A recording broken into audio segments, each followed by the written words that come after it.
The Sunlit Path by The Mother. Read by Joshua Belisle. Do not take my words for a teaching. Always they are a force in action, uttered with a definite purpose, and they lose their power when separated from that purpose. The Mother. Chapter 1. The Call. Section 1. The Great Adventure. We are in a very special situation, extremely special, without precedent. We are now witnessing the birth of a new world.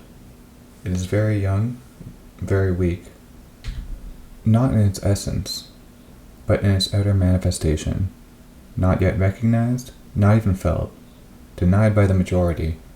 But it is here. It is here making an effort to grow, absolutely sure of the result.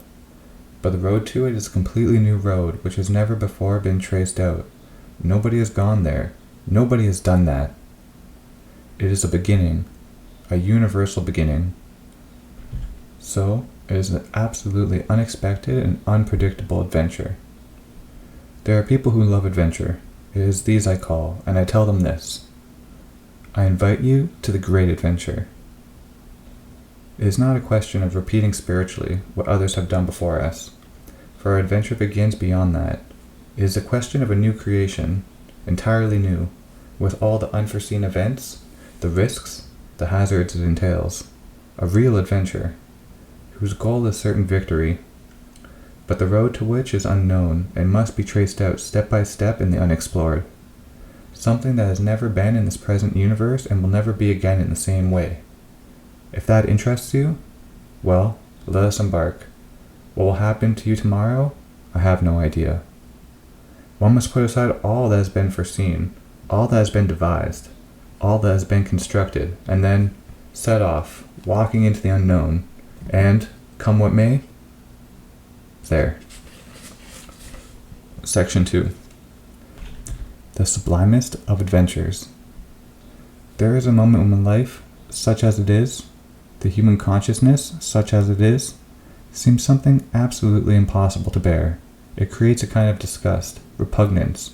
One says, no, it is not that, it is not that, it can't be that, it can't continue.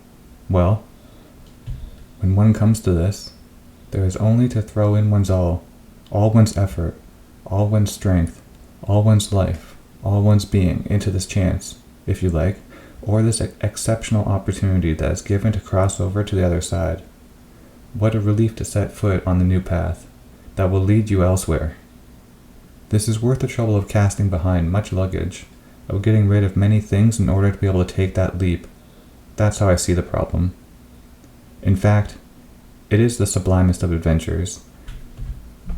And if one has in him, in the slightest, the true spirit of adventure, it is worth risking all for all. Section 3.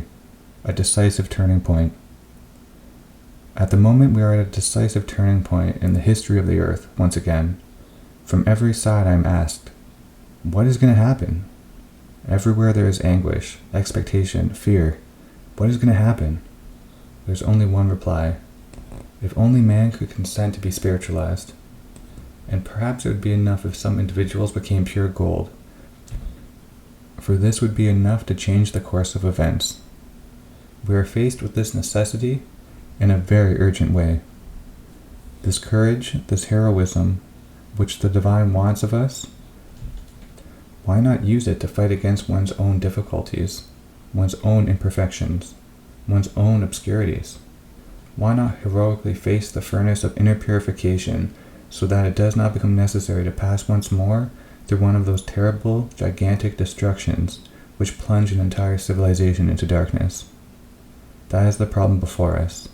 It is for each one to solve it in his own way.